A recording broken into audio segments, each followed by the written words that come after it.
महायुतीचे उमेदवार नरेंद्र पाटील यांच्या प्रचारार्थ डॉक्टर प्राची नरेंद्र पाटील यांनी पाटण तालुक्यातील प्रत्येक पंचायत समिती गणामध्ये जाऊन प्रचार दौरा सुरू केला आहे। त्यांनी कोयनानगर याचबरोबर शिरळ पंचायत समिती गणामध्ये प्रत्येक गावात जाऊन हा प्रचार दौरा केला आहे। विशेष म्हणजे या प्रचार दौऱ्यामध्ये महिलांची उपस्थिती मोठी आहे। मध्ये आपल्या विभागाचं साताऱ्याचं नेतृत्व दिल्लीमध्ये कुणीतरी करत असताना ते असे नेतृत्व पाहिजे की ज्यांना विभागाचा अभ्यास आहे, ज्यांना विभागाविषयी तळमळ आहे आणि सगळ्यात महत्त्वाचं हा माणूस अतिशय सर्वसामान्य असायला पाहिजे।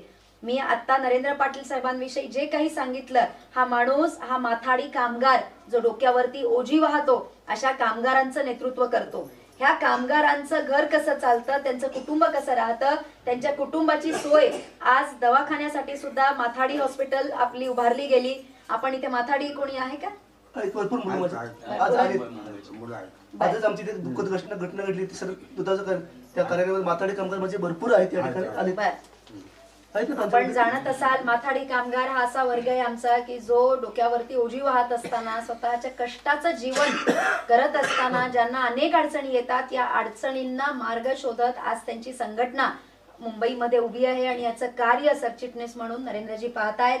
त्याच्या व्यतिरिक्त आपले तरुण मुलं मुली ज्यांना व्यवसाय किंवा उद्योग करण्यासाठी किंवा रोजगारी आपल्याला जो व्यवसाय पाहिजे असतो त्याच्यासाठी ज्या ज्या पद्धतीच्या अडचणी येतात त्यासाठी देखील कैलासवासी आमदार अण्णासाहेब पाटील आर्थिक विकास महामंडळ आहे आणि या महामंडळाच्या अंतर्गत देखील या सगळ्यांना सहकार्य करायचं काम साहेब करतायत। आणि त्याच्या व्यतिरिक्त मी जसं तुम्हाला म्हटलं की आमदार असताना स्वतःचे फंड, स्वतःचा निधी या ठिकाणी सातारा जिल्ह्यात देऊन अनेक कामं त्यांनी या ठिकाणी मार्गी लावलेली आहेत।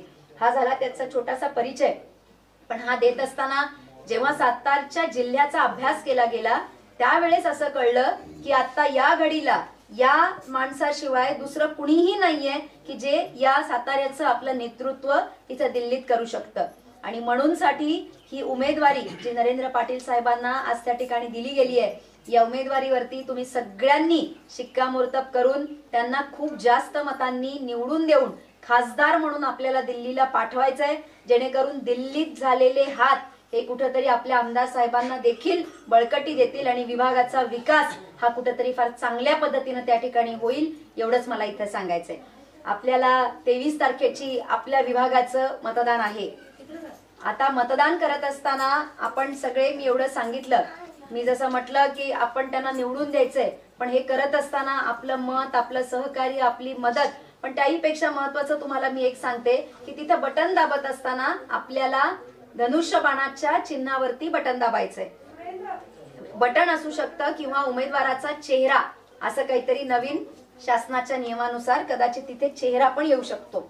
तर ते पॅम्पलेट्स मी आता इथे वाटायला आणलेत, त्याच्यावरती चेहरा आहे, पण काहीच नाही सापडलं तर मिशा सापडतील त्याच्यामुळे इथे मिशीवाले एक उमेदवार किंवा धनुष्यबाण या ठिकाणचं बटन दाबून साहेबांना खूप खूप मताधिक्यानं तुम्ही निवडून द्या।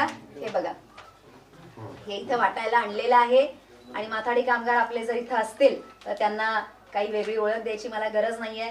पण तरी सुद्धा जेव्हा मी या विभागात, आणि सांगायचं म्हणजे काम, प्राणाचं काम, म्हणजे प्राणा फाउंडेशन आमचं जे महिलांसाठी काम करतं ते करत असताना पाटणच्या सगळ्या विभागात मी फिरले, पण मला माहिती नाही का माझं या विभागात कधी येणं नव्हतं झालं। कदाचित हा योगायोग होता आणि म्हणून मला तुमच्याकडे आज इथे यायचं होतं। पण एक मी या ठिकाणी सांगते, माझ्या महिला भगिनी इथं बसलेल्या आहेत, येताना मी काहीशी परिस्थिती बघितली, आमच्या त्या मुलीनं सुद्धा तिच्या त्या बोलण्यातनं मला बरंच काही ती सांगून गेली होती त्यावेळेस।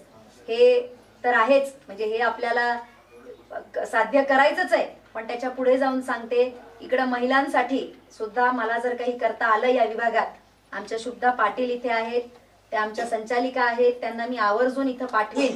कधीतरी आपण महिला त्यांच्या सोबत बसून काही जर इथं तुम्हाला वाटलं की आम्हाला काही सुद्धा बसल्या बसल्या काही करता येईल, थोडीफार शेती असेल, थोडंफार अशी काही उपजीविकेची साधनं असतील जिच्यावरती थोडंसं काम करून मला तिथं काही करता आलं तर मला हे करायला खूप आनंद होईल। मी त्यांना जाताना आता सांगून जाते, लवकरच त्या हे एकदा उरकलं की त्याच्यानंतर त्या तुम्हाला भेटतील। त्याही संदर्भात जर मी तुमच्यासाठी काहीतरी करू शकले तर मला त्याचा खूप आनंद होईल।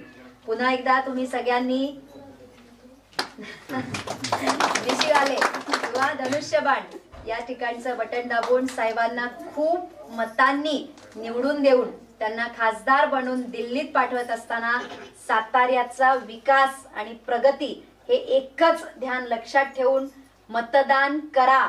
लोकसभेची निवडणूक म्हटली की आपण मतदानाकडे दुर्लक्ष करतो, म्हणून साठी असं करू नका. मुंबईत आपलं कोणी असेल, मुंबईचं मतदान असेल, त्यांना आवर्जून मतदानासाठी बोलवा, कारण हे मतदान सुद्धा तितकंच महत्वाचं आहे. आणि म्हणून साठी तुम्ही सगळ्यांनी त्यांना खूप खूप मताधिकांनी निवडून द्याल ही अशी या ठिकाणी आशा व्यक्त करते आणि तुमची